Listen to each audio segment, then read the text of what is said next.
high performance does not mean hustling harder. That season is over. What if your real power moves were rest, boundaries, and alignment? And that's what we're diving into today.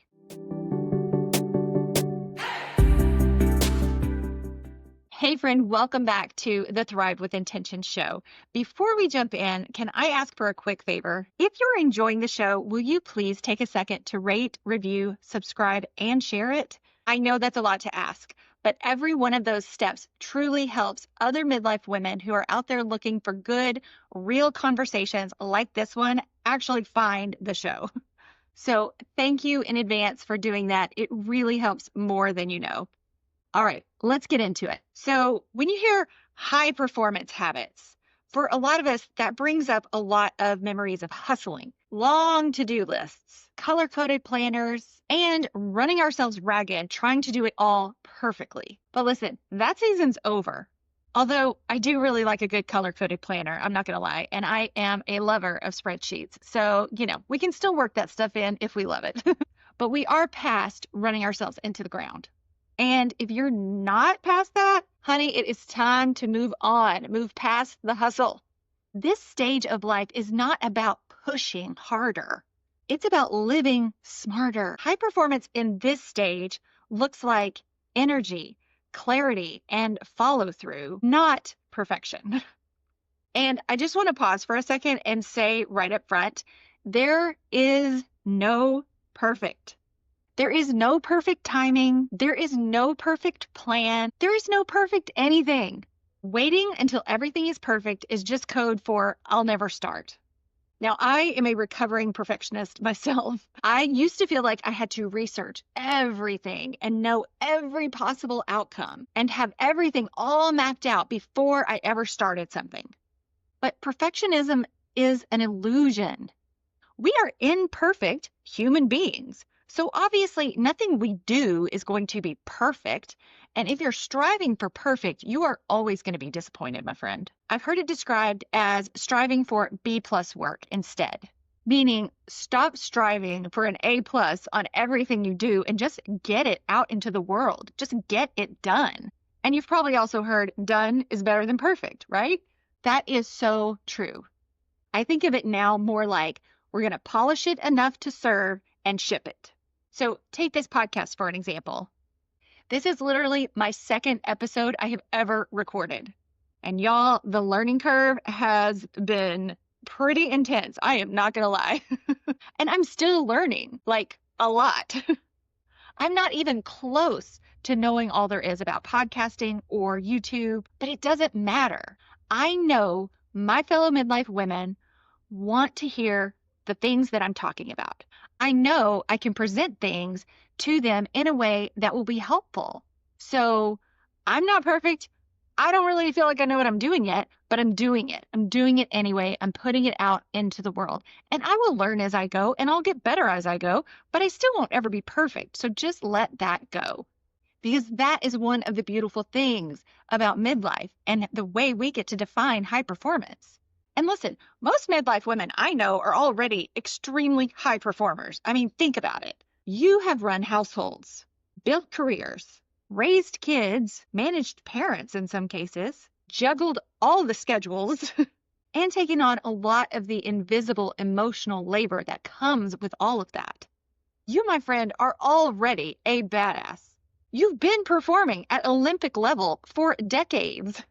Now it's just about redirecting that energy intentionally towards the things that matter the most to you now, the things that light you up, the things that get you excited. And it all starts with asking yourself one simple question. What do you want more of in this season?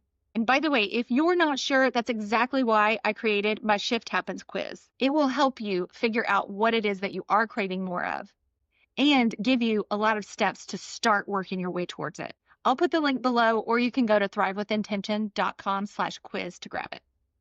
But for today, let's talk about what sustainable high performance actually looks like. Okay, so first off, we're going to start with energy management. Now, you notice I said energy management, not time management. Time management is a myth. That is not real. You cannot manage time. Time just passes. You can't stretch it. You can't slow it down. Nothing you do affects it. It just keeps on doing its thing. But what you can manage is your energy. When you manage your energy, suddenly the time you have actually feels spacious and doable. Now, there is very little in midlife that we are going to talk about on this show that doesn't involve hormones in some fashion, and this is no different. Our hormones shift during perimenopause and menopause. Your energy patterns are going to be different than they were in your 20s and your 30s. That's just biology. Now, I will say hormone replacement therapy has been a huge godsend for me. And I'm going to have another episode soon about perimenopause specifically. We're going to dive into hormones. We're going to talk a lot about that. I may do a whole series on it, honestly, because I think it's such an important topic. But for now, just know that your energy is data. So here's your first just micro assignment. Start by tracking your energy, not your productivity, but your energy. For 1 week or even just 3 days, literally make note of when you feel tired, focused, creative, drained, or distracted. Now, for me, I know that I am most productive early in the mornings. I wake up early, I hit the ground running, and I knock a bunch of things out before most people are even awake. But by late morning, I crash. So I nap every single day. And I will tell you, for years, I felt really guilty about that. Like it was like this little secret that I had. It made me feel lazy. And I just felt like, who needs a nap every day? But luckily, as I have gotten older, I have realized that that actually is a superpower for me. And it is one of the ways that I can be my most productive self. Because basically, I'm kind of tricking my body a little bit into thinking that I have 2 mornings every day, right? I wake up, I hit the ground, I get a bunch of stuff done, I take my nap, and then guess what? I wake up again. I'm energized again. I hit the ground running again and get a bunch of stuff done in round 2 of my day. Some people take a nap and they feel exhausted for the rest of the day. And if that's you, I do not recommend this for you. But the point is to notice your rhythms. And this is a big one, you guys. Please do not start your day scrolling your phone. Listen, I used to be hugely guilty of this. Before I ever got out of bed, my alarm would go off on my phone, which I would then grab, and I would immediately go start scrolling things. And man, that is just giving away your energy before your feet ever hit the floor. So instead, I have changed that up and I do not allow myself to scroll first thing in the morning. So think of a habit that you can replace that early morning scrolling with. Something that fuels you, something that gets you more focused or more aligned or more intentional about your day as it begins. That might be journaling, reflection, prayer, your gratitude practice, whatever works for you. What I do is I wake up in the morning, I don't allow myself to scroll. And I get out of bed, I go make my coffee, and then I sit at my kitchen table and I journal while I drink my coffee in the mornings. And I think about my goals and my dreams and just my intentions for my life, my vision for my life. And to set myself up for success, I make sure before I go to bed at night that my journal and my pen and everything is situated right there where I sit to have my coffee in the morning. So it's really easy. Remove friction wherever you can, and that will really help you stick to your new habit. So here's one tiny experiment for you. If you are also a morning scroller, just try for 1 week to journal for 5 or 10 minutes before you allow yourself to scroll. Or if you're not into journaling, maybe you read a book, whatever works for you. And then just notice how it shifts your mood and how it shifts the beginning of your day. I think you'll be amazed. So the next thing I want to talk about is emotional regulation and how that affects your focus. Protecting your peace is a performance strategy. When you are stressed out about something or you've got something going on that's challenging you and your thoughts start spinning out of control, try to do a brain dump and just get it all out. So what this might look like is writing it down and literally think just stream of consciousness writing. You are literally just writing all the thoughts, all the feelings, everything that's coming up and bubbling up for you. Or if you're not much of a journaler, you can also try doing this in your notes app and just speak it. Oftentimes, just getting it out can really help you to let it go a little bit. And then let's just take it a step further. If you're religious, hand it to God, surrender it. If you're more spiritual, give it to the universe. So I literally keep a universe to-do list on my notes app on my phone. Now, that sounds a little kooky. I get it. It sounds kooky to me too. But when something is really weighing on me, I will try brain dump. I will do all of that. And then I will put it on my universe to-do list. And it just helps me to think of it as, okay, this is not mine anymore, right? Officially, like I have passed this on. I have delegated it to the universe to take care of. And I don't have to handle it anymore. And I'm telling you, this kooky woo-woo practice has really helped me in times where I have really been struggling with something and worried about something or stressing over it. And listen, I know that we can really obsess over things sometimes. Sometimes our brains will come up with so many thoughts and they're not all productive and they're not all helpful, right? So 2 questions that I go back to a lot, and I recommend my coaching clients do this often when they start spinning out of control on something, is ask yourself 2 questions about the thoughts that are racing through your head. Number 1, is this true? Now, be careful here because your brain is a sneaky little sucker and it will try to convince you that some things are true that are really just opinions and assumptions. So be really careful with that. Watch out for that. So when I say, is it true? I mean absolutely true. Would you be able to prove it in a court of law beyond a reasonable doubt that this thing is true?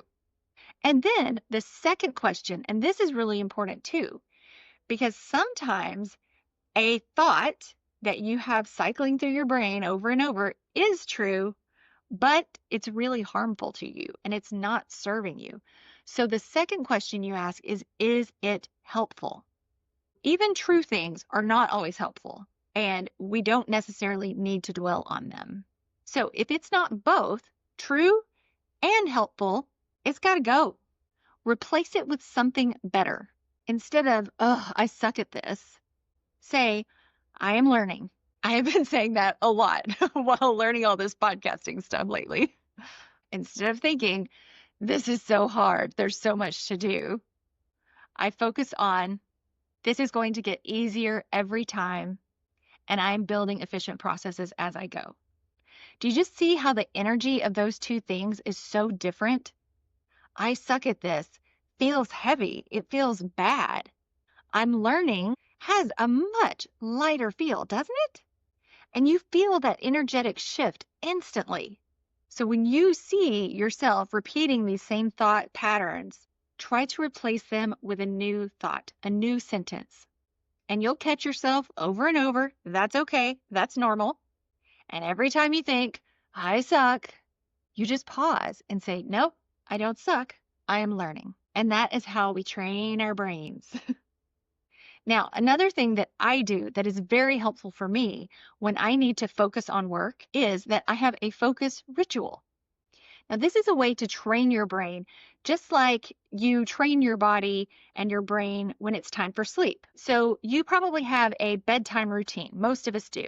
You get up, you go to the restroom, you brush your teeth, you floss, you wash your face, and it's pretty similar every single night, right? Most nights. And that does help your brain and your body start to wind down because it knows, right? It learns the pattern. It knows we're now getting ready to go to sleep.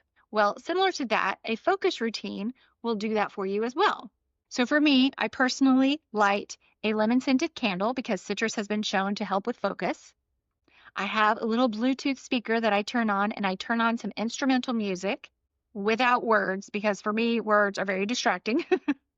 I'll end up singing along and dancing around the house instead of sitting down doing my work. And I set my visual timer for 1 hour. And then I get to work. When the timer goes off, I go ahead and take a break. Usually it's 10 or 15 minutes. I get up, I stretch a little, I walk around a little. I may start a load of laundry or throw a load of dishes in. Just something that gets my body moving a little bit. And then I sit down, start my timer, and go again. So you may have heard of the Pomodoro method, and you can Google that if you'd like. It's similar, but it's a shorter time frame. And for me, I've just kind of modified it because it works better with how my brain works. But that pattern helps my brain to recognize, oh, this is focus time. As I'm lighting my candle, as I'm turning on my music. And by the way, I usually play the exact same playlist over and over and over during my focus time, and that's the only time I listen to it. And that has been hugely helpful for me. Now let's talk a little bit about identity-based habits. So this is one of my favorites because identity work is so important. It is one of the biggest things that we work on when I'm coaching clients. You can't become your future self until you start acting like her and feeling like her and really connecting with her. So when you think about future you, and this is the you who has already accomplished the things that you want to accomplish. She is in the future and she is living the good life. She is joyful. She is fulfilled. She has beautiful relationships. Like she is rocking it. So think about her and think about what are some things that she does every day. For me, future me journals with her coffee every morning. That's how she starts her day. Future me honors her focus blocks. So if I put in my calendar that I am going to work for 4 hours, I'm going to do that focus routine and set that timer 4 times. Future me also rests when she needs to. I step into that now by taking my naps and taking a day off every now and then and stopping at a certain time each evening. Now, these are small identity shifting habits that compound over time. And by the way, if you have not read the book Atomic Habits by James Clear, go get it. It is fantastic. I'll put a link down below. And one of the things he talks about is setting your environment up to make good habits easy and bad habits hard. So this is a little bit like what I talked about earlier, setting yourself up for success and removing the friction where you can. If your goal is to move your body more, set out your shoes and your workout clothes the night before. If you want to drink more water, fill up your water bottle and set it by your computer before you start working. So when you sit down, you've got it there, ready to go. If you want to eat better, clear out all the junk food from your house. I'm sure we've all heard that one, right? Listen, there is a very good reason that I do not keep cereal or chips in my house because I will eat them all, sometimes in one sitting. So I know that about myself. So I make it harder on myself to eat the junk by removing it from my house. Now, it doesn't always work perfectly, right? Sometimes I grab a bag of chips when I'm out running errands, but I don't eat them every day. Let's say you want to feel more gratitude. Make a habit to just think of one thing you are grateful for every time you sit on the toilet. Now, if you've followed me for a while, you've heard this toilet trick before. It is seriously one of my favorites because what do like 99.9% of us do when we sit on the toilet? We're scrolling on our phones. And again, nothing wrong with social media. I use it a ton for my business and personal life too. But we all know that can really distract you. You can go down the rabbit hole. And before you know it, your legs are falling asleep because you've been sitting there for an hour. So yeah, seriously, next time you sit on the toilet, think of one thing you're grateful for. It doesn't have to be huge and monumental. It can be something really tiny, like toilet paper. I know I'm grateful for that. You're going to sit there anyway. You might as well raise your vibration while you're there. That is high performance, one tiny intentional act at a time. Mindset shifts also play a huge role in this. And the real work in midlife isn't adding more. Oftentimes, it's unlearning the things that don't serve you. So here's a few swaps that I love. Like we talked about at the beginning, we're going to strive for progress over perfection. You don't need flawless. You need finished, polished enough to serve and ship it. We need to swap our people pleasing for boundaries. If you say yes to someone when you really mean no, or you really want to say no, you are lying to them and to yourself.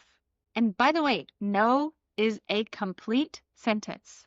You don't owe anyone an essay of excuses. Now, I used to be horrible about this. I used to give these long explanations when I said no to something. Like, oh gosh, I'd love to, but I've got this thing and I've got this other thing, and here's the situation, and here's what's going on, and on and on and on. And that is unnecessary.